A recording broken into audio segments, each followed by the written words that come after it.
ಇಲ್ಲಿ ಯಾರೋ ನಿಂತ್ಕೊಂಡು ಹೇಳಿದ್ರು, ಸಾರಾ ಮಹೇಶ್ ಅಣ್ಣವರು ಸಾರ್ವಜನಿಕ ಬದುಕಲ್ಲಿ ಇದ್ದಂತ ಸಂದರ್ಭದಲ್ಲಿ ಕೂತ್ಕೊಳ್ಳಿ, ಧನುಷ್ ಬ್ರದರ್ ಕೂತ್ಕೊಳ್ಳಿ, ಆರಾಮಾಗಿ ಕೂತ್ಕೊಳ್ಳಿ. ಮಹೇಶ್ ಅಣ್ಣವ್ರು ಇದ್ದಾರೆ. ಮಹೇಶ್ ಅಣ್ಣವ್ರು ಇದ್ದಾಗ ಮತ್ತೊಬ್ರು ಯಾರು ಕುಟುಂಬದ ಸದಸ್ಯರು ರಾಜಕಾರಣಕ್ಕೆ ಬರಬಾರ್ದು ಅಂತಕ್ಕಂಥದ್ದು ಅವರ ಕುಟುಂಬದಲ್ಲಿ ಒಂದು ನಿರ್ಧಾರ ಮಾಡಿದ್ದಾರೆ ಅಂತಕ್ಕಂಥ ತಾವು ಮಾತಾಡ್ಬೇಕಾದ್ರೆ ಹೇಳ್ತಾ ಇದ್ರಿ. ಆದ್ರೆ ಧನುಷ್ರವರಿಗೆ ಸಮಾಜದ ಬಗ್ಗೆ ಸಾಮಾಜಿಕವಾಗಿ ಒಂದು ಬದ್ಧತೆ ಮತ್ತೆ ಕಳಕಳಿಯನ್ನ ಏನು ಇಟ್ಕೊಂಡಿದ್ದಾರೆ. ಬಹುಶಃ ಮುಂದೊಂದು ದಿನ ಇಂಥ ಯುವಕರು ನಮ್ಮ ಕರ್ನಾಟಕ ರಾಜ್ಯದ ಜನಪ್ರತಿನಿಧಿಗಳು ಆಗ್ತಕ್ಕಂಥದ್ರಲ್ಲಿ ಬಹುಶಃ ತಾಯಿ ಚಾಮುಂಡೇಶ್ವರಿಯ ಒಂದು ಆಶೀರ್ವಾದ 100ಕ್ಕೆ 100ರಷ್ಟು ಸಾರಾ ಧನುಷ್ರವ್ರ ಮೇಲೆ ಇರುತ್ತೆ ಅಂತಕ್ಕಂಥದ್ದು ಈ ಸಂದರ್ಭದಲ್ಲಿ ಭಾವಿಸಿದ್ದೇನೆ. ಈಗಾಗಲೇ ಸಾಕಷ್ಟು ಜನ ಮಾತನಾಡಿದ್ದಾರೆ. ನಿಮ್ಗೆಲ್ಲರಿಗೂ ಗೊತ್ತಿದೆಯಣ್ಣ, ಜನರೊಂದಿಗೆ ಜನತಾದಳ ಹೆಸರಿನಲ್ಲಿ ಒಂದು ಘೋಷ ವಾಕ್ಯವನ್ನು ಕೊಟ್ಟು ಬಹುಶಃ ತಾವೆಲ್ಲರೂ ಕೂಡ ಏನ್ ಪ್ರಶ್ನೆ ಮಾಡ್ತಕ್ಕಂಥದ್ದು ಬೇಡ. ಜನರೊಂದಿಗೆ ಜನತಾದಳ ಅಂದ್ರೆ ಯಾವಾಗಲೂ ಕೂಡ ಜನತಾದಳ ಜನರೊಂದಿಗೆ ಇದ್ದು ಜನರ ಮಧ್ಯೆ ಅವರ ಕಷ್ಟ ಸುಖಗಳನ್ನ ಅರ್ಥ ಮಾಡ್ಕೊಂಡು ನಿರಂತರವಾಗಿ ರಾಜ್ಯದ ಜನತೆ ಮತ್ತು ಈ ದೇಶದ ಜನತೆಯ ಒಂದು ಸಮಗ್ರ ಅಭಿವೃದ್ಧಿಯ ದೃಷ್ಟಿಕೋನದಿಂದ ಈ ಪಕ್ಷವನ್ನ ಕಟ್ಟಿರ್ತಕ್ಕಂಥ ಪಕ್ಷದ ಸ್ಥಾಪಕರು, ಪಕ್ಷದ ವರಿಷ್ಠರು, ಮಾಜಿ ಪ್ರಧಾನ ಮಂತ್ರಿಗಳು, ನಮ್ಮೆಲ್ಲರ ಆರಾಧ್ಯ ದೈವ, ಬಹುಶಃ ದಣಿವರಿಯದ ನಾಯಕರು ಅಂತಕ್ಕಂಥದನ್ನ ನಾವು ಇವತ್ತು 93 ವಯಸ್ಸಿನ ಸನ್ಮಾನ್ಯ ದೇವೇಗೌಡರು ಸಾಹೇಬ್ರ ಈ ನಾಡಿನ ಬಗ್ಗೆ ಇರ್ತಕ್ಕಂಥ ಒಂದು ಚಿಂತನೆಯನ್ನ ಪ್ರತಿನಿತ್ಯವೂ ಕೂಡ ಏನ್ ನೋಡ್ತಾ ಇರ್ತೇವೆ. ಅಂತ ಒಬ್ಬ ಪುಣ್ಯಾತ್ಮ ಕಟ್ಟಿರ್ತಕ್ಕಂಥ ರೈತರನ್ನ ಪ್ರತಿನಿಧಿಸ್ತಕ್ಕಂಥ ಜಾತ್ಯತೀತ ಜನತಾದಳ ಪಕ್ಷದಲ್ಲಿ ಇವತ್ತು ನಮ್ಮಂತವರು ನಿಮ್ಮಂತವರು ಎಲ್ಲರೂ ಈ ಒಂದು ಪಕ್ಷದಲ್ಲಿ ಒಂದು ರಾಜಕೀಯ ವೇದಿಕೆಯನ್ನ ಹಂಚ್ಕೊಳ್ತಾ ಇರ್ತಕ್ಕಂಥದ್ದು ಬಹುಶಃ ನಮ್ಮ ಪೂರ್ವ ಜನ್ಮದ ಪುಣ್ಯ ಅಂತಕ್ಕಂಥದ್ದು ಈ ಸಂದರ್ಭದಲ್ಲಿ ಪಕ್ಷದ ಯುವ ಕಾರ್ಯಕರ್ತನಾಗಿ ನಿಮ್ಮಲ್ಲಿ ನಾನು ಕೂಡ ಒಬ್ಬನಾಗಿ ತಿಳಿದುಕೊಂಡಿದ್ದೇನೆ. ಜೊತೆಯಲ್ಲಿ 2004ರಿಂದ ಬಹುಶಃ ಇಲ್ಲಿಯವರೆಗೂ ಕೂಡ 2008 ಅಲ್ಲಿಂದ ವಿಧಾನಸಭಾ ಚುನಾವಣೆಗಳು, ಹತ್ತತ್ರ 4 ವಿಧಾನಸಭಾ ಚುನಾವಣೆಗಳು, 3 ಲೋಕಸಭಾ ಚುನಾವಣೆಗಳು.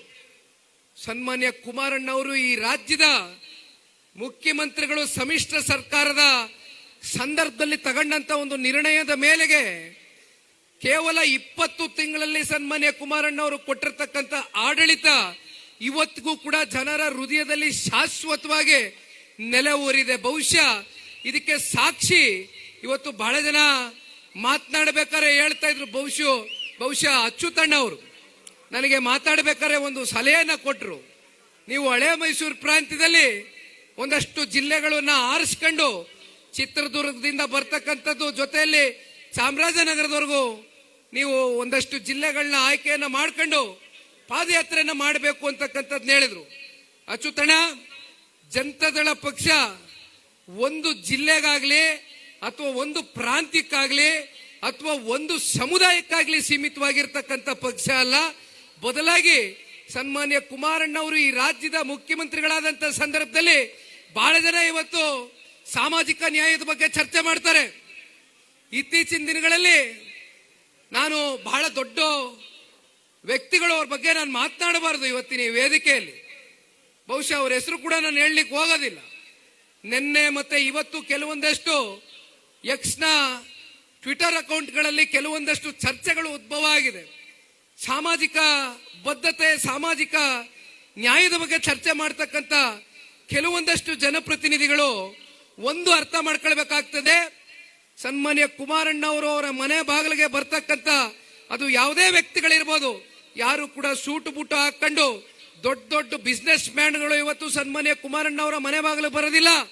ಅದರ ಬದಲಾಗಿ ಯಾರು ಸಂಕಷ್ಟದಲ್ಲಿದ್ದಾರೆ, ನೊಂದಿರ್ತಕ್ಕಂಥ ವರ್ಗ, ಧ್ವನಿ ಇಲ್ದೇ ಇರ್ತಕ್ಕಂಥ ವರ್ಗ, ಶೋಷಿತ ವರ್ಗ, ರೈತರು, ವಿಶೇಷವಾಗಿ ನನ್ನ ಯುವ ಸಮುದಾಯದ ಬಹುತೇಕ ಯುವಕ ಮಿತ್ರರು ನಿಮ್ಮ ಕಷ್ಟ ಸುಖಗಳನ್ನ ಹೇಳ್ಕೊಳ್ತಕ್ಕಂಥದಕ್ಕೆ ಕುಮಾರಣ್ಣ ಅವರ ಬಳಿ ಬಂದಂತ ಸಂದರ್ಭದಲ್ಲಿ ನೀವು ಯಾವ ಜಾತಿಗೆ ಸೇರಿದ್ದೀರಿ, ಯಾವ ಸಮುದಾಯಕ್ಕೆ ಸೇರಿದ್ದೀರಿ ಅಥವಾ ನೀವು ಯಾವ ಧರ್ಮಕ್ಕೆ ಸೇರಿದ್ದೀರಿ ಅಂತಕ್ಕಂಥ ಪ್ರಶ್ನೆಯನ್ನ ಮಾಡಿದಿರ ಮಾನವೀಯತೆಯನ್ನ ತೋರಿಸಿರ್ತಕ್ಕಂಥ ಏಕೈಕ ಹೃದಯದಿಂದ ಆಳಿರ್ತಕ್ಕಂಥ ರಾಜಕಾರಣಿ ಇವತ್ತು ಕರ್ನಾಟಕ ರಾಜ್ಯದಲ್ಲಿ ಅತ್ಯಂತ ಅಲ್ಪಾವಧಿ 20 ತಿಂಗಳು 14 ತಿಂಗಳು ಈ ರಾಜ್ಯದಲ್ಲಿ ಮುಖ್ಯಮಂತ್ರಿಗಳಾಗಿ ಕೊಟ್ಟಿರತಕ್ಕಂಥ ಕೊಡುಗೆಗಳು ಬಹುಶಃ ಜನತಾದಳ ಪಕ್ಷಕ್ಕಾಗ್ಲಿ ದೇವೇಗೌಡರು ಸಾಹೇಬ್ರಿಗಾಗ್ಲಿ ಸನ್ಮಾನ್ಯ ಕುಮಾರಣ್ಣ ಅವ್ರಿಗಾಗ್ಲಿ ಅವರಲ್ಲಿ ಯಾವ ಒಂದು ಸಾಮಾಜಿಕ ಬದ್ಧತೆ ಇದೆ, ಯಾವ ಸಾಮಾಜಿಕ ಕಳಕಳಿ ಇದೆ ಅಂತಕ್ಕಂಥದ್ದು ಬಹುಶಃ ಅವರು ಕೊಟ್ಟಿರ್ತಕ್ಕಂಥ ಯೋಜನೆಗಳು ಕಾರ್ಯಕ್ರಮವೇ ಇವತ್ತು ಅದಕ್ಕೆ ಉತ್ತರ ಅಂತಕ್ಕಂಥದನ್ನ ಈ ಸಂದರ್ಭದಲ್ಲಿ ನಾನು ತಿಳಿಸ್ಲಿಕ್ಕೆ ಬಯಸ್ತೇನೆ. ಈಗಾಗಲೇ 9,000 ಕಿಲೋಮೀಟರ್ಗಿಂತ ಹೆಚ್ಚು ಇವತ್ತು ಕಲ್ಯಾಣ ಕರ್ನಾಟಕ ಇರಬಹುದು, ಕಿತ್ತೂರು ಕರ್ನಾಟಕ ಇರಬಹುದು, ಮಧ್ಯ ಕರ್ನಾಟಕ ಇರಬಹುದು, ಉತ್ತರ ಕನ್ನಡ ಇರಬಹುದು, ಹಳೆ ಮೈಸೂರು ಪ್ರಾಂತ್ಯ ಸೇರಿದಂತೆ ನಮ್ಮ ರಾಜ್ಯದಲ್ಲಿ ಬರತಕ್ಕಂಥ ಬಹುತೇಕ ಜಿಲ್ಲೆಗಳು ಕ್ಷೇತ್ರಗಳಲ್ಲಿ ಮೊದಲನೇ ಹಂತದ ಜನರೊಂದಿಗೆ ಜನತಾದಳ ಹತ್ತತ್ರ 54 ಕ್ಷೇತ್ರವನ್ನ ಮುಕ್ತಾಯ ಮಾಡಿದ್ವು.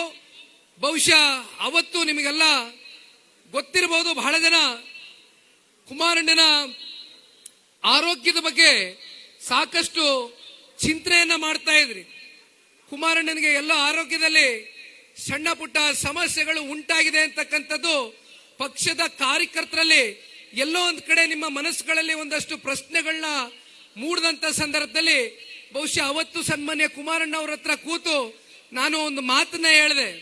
ಈ ಪಕ್ಷದ ಒಬ್ಬ ನಿಷ್ಠಾವಂತ ಕಾರ್ಯಕರ್ತನಾಗಿ ರಾಜ್ಯಾದ್ಯಂತ ಇವತ್ತು ಅನೇಕ ಜಿಲ್ಲೆಗಳಲ್ಲಿ, ವಿಶೇಷವಾಗಿ ನಮ್ಮ ಮೈಸೂರು ಜಿಲ್ಲೆನಲ್ಲಿ ಅತ್ಯಂತ ಹಿರೀಕರು ಅನುಭವಿಗಳು ಈ ಪಕ್ಷವನ್ನ ಮುಂದಿನ ದಿನಗಳಲ್ಲಿ ಅವರ ಒಂದು ನೇತೃತ್ವದಲ್ಲಿ, ಸಾರಾ ಮಹೇಶ್ ಅಣ್ಣ ಅವರ ನೇತೃತ್ವದಲ್ಲಿ ನಾವೆಲ್ಲರೂ ಕೂಡ ಮೈಸೂರು ಜಿಲ್ಲೆಯಲ್ಲಿ ಸಂಘಟನೆಯನ್ನ ಮತ್ತಷ್ಟು ಬಲಪಡಿಸ್ತೇವೆ ಅಂತಕ್ಕಂಥದ್ದು ಬಹುಶಃ ಇವತ್ತು ನನ್ನ ಯುವ ಸಹೋದರ, ಯುವ ಮಿತ್ರ ಹರೀಶ್ ಗೌಡ್ರು ಕೂಡ ಇವತ್ತು ಈ ವೇದಿಕೆಯಲ್ಲಿ ಹೇಳಿದ್ದಾರೆ.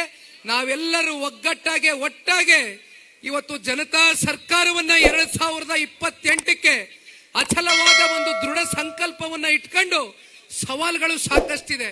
ಲೇಟೆಸ್ಟ್ ಹಾಗೂ ಇಂಟ್ರೆಸ್ಟಿಂಗ್ ಸುದ್ದಿಗಳಿಗಾಗಿ ಬಾಸ್ ಟಿವಿ ಕನ್ನಡ ಚಾನೆಲ್ನ ಸಬ್ಸ್ಕ್ರೈಬ್ ಮಾಡಿ. ಹಾಗೆಯೇ ಬೆಲ್ ಐಕಾನ್ ಪ್ರೆಸ್ ಮಾಡಿ. ಇದರ ಜೊತೆಗೆ ಫೇಸ್ಬುಕ್, ಇನ್ಸ್ಟಾಗ್ರಾಮ್, ಎಕ್ಸ್ ನಲ್ಲೂ ಮಿಸ್ ಮಾಡದೆ ಫಾಲೋ ಮಾಡಿ.